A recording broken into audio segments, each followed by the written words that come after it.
খবরদার ফ্রেম কিন্তু একটা করবা না, করলে 5-6টা করবা। আমি কইতেছি জীবন একটা ইয়ং জেনারেশন আছো, ফ্রেমে না করবা। হ্যাঁ, তবে বউ যদি ফেরেশ চাও ফ্রেম করা বন্ধ করো। হুজুর কাহিনী তো বুঝলাম না। আমি কই ফ্রেম করো কয়টা, বিয়ে করবা কয়টা, এই একটা কি 5টার ভিতরে করবা নাকি বাইর থেকে? এ তারাই বুঝে বাইর থেকে। এগুলার লগে শুধু এনজয় করমু, আর একটারে কি করমু, বিয়ে করবো। তো তুমি যেরকম 5টার লগে গুইরা সাইরা দিছো, ওই 5টারে কেউ না কেউ বিয়ে করবে না? তুমি যারে বিয়ে করবা তারাও তো কেউ না কেউ সাইরা দিছে। এখন কি তা করিবা?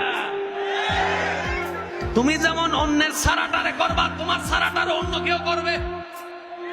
এবার যুবক ভাইরা কও, বউ কি আনফ্রেশ চাও না ফেরেশ চাও? কোনটা ফেরেশ কোনটা আনফ্রেশ জানে কে? এবার আল্লাহ কি বলে শুনো।